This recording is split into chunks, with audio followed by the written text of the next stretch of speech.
ஓம் சக்தி. குருவடி சரணம், திருவடி சரணம். இன்னைக்கு எனக்கு நடந்த ஒரு அம்மா என்னை காப்பாற்றின ஒரு விதத்தை, ஒரு அற்புதத்தை சொல்ல போகிறேன். இதில் என்னென்னா, நான் அன்னைக்கு ஒரு ஒரு 10 நாளைக்கு முன்னாடி திடீர்னு உடம்பு ஒரு வாரமாக நல்லாவே இல்லை. உடம்பு ரொம்ப முடியாமல், அந்த வெயிலுக்கு என்னால் தாங்கவே முடியல. ரொம்ப டயர்டாகிட்டேன். டயர்டானேன். அன்றைக்கி நைட்டு என்ன பண்ணியிருக்காங்க, அம்மா வெண்ணிலாட்ட போய் சொல்லியிருக்காங்க, அம்மா ரொம்ப முடியாமல் ரொம்ப அவஸ்தைப்படுது, உடம்பும் சரியில்லை, அதுக்கு நேரமும் இப்போ சரியில்லாமல் இருக்குது, அதனால் என்ன பண்ணுது, ரொம்ப முடியாமல் படுத்துருக்கு அப்படின்னு சொல்லியிருக்காங்க. அன்றைக்கி என்ன பண்ணேன், என்னை அறியாமல் முடியாமல் போய் என்ன பண்ணேன், சமைக்கிறதுக்காக போனேன். சமைச்சிட்டு இருந்தோன்னே எப்படா வந்து அதை முடிச்சுட்டு வருவோங்கிற அளவுக்கு ஒரு மாதிரி டயர்டாகிட்டேன். சரின்ட்டு அந்த சாப்பாடு செஞ்சுட்டு இருக்கிறப்ப, குழம்பு தாளிச்சிட்டு இருக்கிறப்ப, அந்த நான் வச்சுருந்த பொடி என்ன பண்ணிச்சு, பிடிச்சிக்கிச்சு, கொஞ்சம் இப்போ நெருப்பில் பிடிச்சிருச்சு. அப்புறம் சரின்ட்டு தண்ணியை ஊற்றி அணைச்சிட்டு அந்த சமையலை ஒரு அவசரப்பட்டு செஞ்சு முடிச்சுட்டு வந்து என்னோடய அற்புதங்கள் எல்லாரும் எழுதுவேன். அதை எழுதுறதுக்காக உட்காந்து எழுதிட்டு இருந்தேன். உடனே என்ன பண்ணுச்சு, கொஞ்ச நாளைக்கு ஒரு மணி நேரம் எழுதிட்டு இருந்தேன். எழுதிட்டு இருக்கிறதுக்கு அம்மா வந்து அங்கே போய் பாருங்கிற மாதிரி மனசுக்குள்ளே இருந்துட்டு சொல்லிகிட்டே இருந்தாங்க. அடுப்புக்கிட்ட என்னமோ போக இது போய் பாருன்னு சொல்லிகிட்டே இருந்தாங்க. எனக்கு இருந்த அசதியிலையும் அலுப்புலையும் இங்கேருந்து எந்திரிச்சு அடுப்படிக்கு யார் போகிறான்னு சொல்லிட்டு, அதான் நம்ம தான் அணைச்சிட்டு வந்துட்டோமேன்னு விட்டுட்டு நான் பாட்டுக்கு எழுதிக்கிட்டே இருந்தேன். எழுதிட்டு இருந்தோன்னே இப்படி இருந்தது. இதற்கு இடப்பட்ட அந்த ஒரு வாரத்தில் என்ன ஆயிடுச்சுன்னா, இங்கே மருவத்தூரில் முக்கியமான 2-3 தொண்டர்கள் இருந்துட்டாங்க. அம்மாவோட தங்கச்சி பையனும் இறந்துட்டார். அதே மாதிரி இன்னொருத்தங்க தெரிஞ்சவங்களும் இறந்துட்டாங்க, எங்களுக்கு தெரிஞ்சவங்களும். இப்படி ஒவ்வொரு முக்கியமான செவ்வாடைக்காரவங்களாக இறந்துகிட்டு இருந்தாங்க.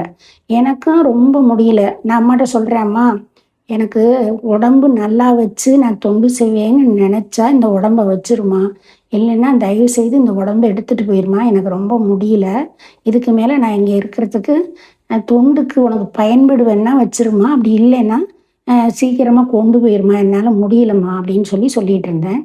அதுக்கு இடையில் என்ன பண்ணேன், இது மாதிரி பண்ணிட்டு பார்த்தா ஒரே புகையாக எழுதிக்கிட்டே இருக்க அம்மா திரும்பியும் போய் பாருங்கிற மாதிரி என்னை எழுதவே விடாமல் சொல்லிகிட்டே இருந்தது.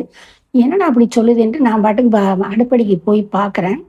போய் பார்த்தா அந்த அடுப்படிக்கிட்டேருந்து ஒரே இந்த மண் தூணை எப்படி புகையாக இருக்கும், அந்த மாதிரி ஒரே புகையாக இருக்குது. நான் நினச்சிட்டேன், வெளியில் எங்கள் வீட்டுக்கு பால்கனிக்கு வெளியில் ரோடு போகுது, அந்த ரோட்டுக்கு நேராக வயலும் இருக்குது, ஏதோ குப்பையை போட்டு கொளுத்துறாங்க போல இருக்குது, இந்த காற்றுக்கு அந்த புகை பூரா இங்கே வந்துருச்சு அப்படின்னு நான் நினச்சிக்கிட்டு, என்ன போயிருக்கும், இல்லை வண்டி எது போயிருக்குமா, இப்படி ஒரு புகையாக இருக்குது அப்படின்ட்டு திரும்பி பார்க்குறேன். திரும்பி பார்த்தா அப்படியே தூக்கி வாரி போட்டுச்சு எனக்கு. ஏன்னா அந்த நான் போட்டுட்டு போன பை இருக்குதுல்ல, அந்த பை என்ன ஆயிருக்கு, அப்படியே பிடிச்சி எரிஞ்சுக்கிட்டே எரியாமல் அப்படியே புகஞ்சிக்கிட்டே வந்து கேஸ் ஸ்டவ் ஓசு மேலே அந்த பை கிடக்கு. நான் இன்னும் கொஞ்சம் இருந்திருந்தேன்னா அந்த கேஸு கிட்ட வந்து அது பிடிச்சிருக்கும், அந்த அளவுக்கு அது கிட்ட வந்துருச்சு. டக்குன்னு என்ன பண்ணேன், அந்த அம்மா என்ன பண்ணிச்சு, அதை பெரிய இதாக லெவலாக எரிஞ்சு வர விடாமல் அப்படியே கசிஞ்சு கருகி போகிற மாதிரியே பண்ணி கொண்டு வந்திருக்கு. இதுக்கிடையில் வெண்ணிலாட்ட அன்னையா அதுக்கு பிறகு மறுநாள் அம்மா போய் சொல்லியிருக்காங்க, அம்மா வீட்டில் ஸ்டவ் வந்து கேஸ் ஸ்டவ் பிடிச்சி எரியிற மாதிரி காமிச்சிருக்கிறாங்க. இவ வந்து பயந்துக்கிட்டு அம்மாட்ட சொன்னால் பயப்படுவாங்களேன்னு சொல்லிட்டு இவ சொல்லலை. அப்புறம் பார்த்தா இந்த மாதிரி பையை பிடிச்சி இந்த பையை எப்படின்னா, அம்மா அப்புறம் என்ன சொல்லியிருக்காங்க, வெண்ணிலா பயந்துட்டு அம்மாவுக்கு ரொம்ப முடியலன்னு அம்மா சொல்லுதே, அம்மாவுக்கு ஏதாவது ஆகுமோ அப்படின்னு பயந்துருக்கா. உடனே அன்றைக்கி நைட்டு குரம்மா போய் என்ன சொல்லியிருக்காங்க, உங்கள் அம்மா எனக்காக இது வரைக்கும் நின்றுருக்கு, நான் அதுக்காக நான் நிற்பேன், உங்கள் அம்மாவுக்கு ஒன்றும் ஆகாது, ஆனால் இப்போ நேரம் சரியில்லாதனால அதை படுத்தி வைக்குது, அதால் அதை தாங்கிக்க முடியல அப்படின்னு அம்மா சொல்லியிருக்காங்க. அப்புறம் சரின்னு சொல்லிட்டு இந்த மாதிரி அம்மா நான் போய் பார்த்தோன்னே பை பிடிக்க வந்தோன்னே திருப்பி நான் தண்ணியை ஊற்றி இங்கே அணைச்சிட்டேன் அடுப்படிக்கிட்டேன்.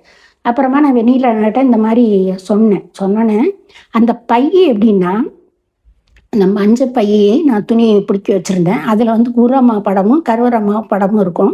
அது என்னென்னா, அந்த துணிக்கு ரொம்ப நஞ்சு போய் கிழிஞ்சிருச்சு, காதெல்லாம் அருந்து போச்சு. அதனால இங்கே சந்தானம் வந்தப்போ என்ன பண்ணிச்சு, அந்த பையை 2ஆக வெட்டி, இனிமேல் இது புது துணிக்கு வச்சுங்க வெண்ணிலாமான்னு கொடுத்துட்டு போச்சு. அந்த பையை பிடிச்சிருந்தேன் அன்னைக்கு. அதனால் அந்த பையில் அம்மாவும் குரம்மாவும் இருந்ததுனால அந்த நெருப்பு பூரா என்னை பிடிச்சி அழிக்க வந்ததை அம்மா என்ன பண்ணிட்டாங்க, தான் வாங்கிக்கிட்டு தான் அதை பூராத்தையும் பையிலேயே கருகி முழுசு எரிஞ்சு போகிற மாதிரி அந்த ஓசுக்கிட்ட அதை போக விடாமல் படிக்கி தடுத்து என்னை காப்பாற்றிட்டாங்க. எனக்காக நின்ன அந்த ஆத்மாக்காக நான் அதுக்காக நின்று அதுக்கு வர வேண்டிய தீமையை நான் வாங்கிட்டு அந்த தீமை அதுக்கு ஏற்படாதபடி அதை நான் காப்பாற்றி அதோட உயிருக்கு எந்த சேதமும் வராமல் காப்பாற்றி கொடுத்துட்டேன்னு அம்மா எனக்கு இதை உணர்த்தினாங்க. அப்படி ஒரு அற்புதத்தை பண்ணி அம்மா நம்மளை ஒவ்வொருத்தரையும் ஒவ்வொரு சனமும் உயிர்கண்டத்திலேருந்து விடுவிச்சு நம்மளை காப்பாற்றிக்கிட்டே இருக்காங்க. நம்ம கூடவே இருக்காங்க. உரமா எங்கேயும் இல்லை, நம்ம கூட தான் இருக்கிறாங்க. அதனால் இந்த உண்மையை புரிஞ்சுக்கிட்டு ஒவ்வொரு ஆன்மாவும் அம்மாவை தினமும் வழிபடவும் கும்பிடவும் அவங்களுக்கு வேண்டிய பூஜைகளையும் முறைப்படி செய்துட்டு வந்தால் நம்மளோட ஒவ்வொரு பிரச்சனைக்கும் அம்மா ஓடி வந்து உதவுவாங்கிறது இதன் மூலம் தெரியுது. ஓம் சக்தி.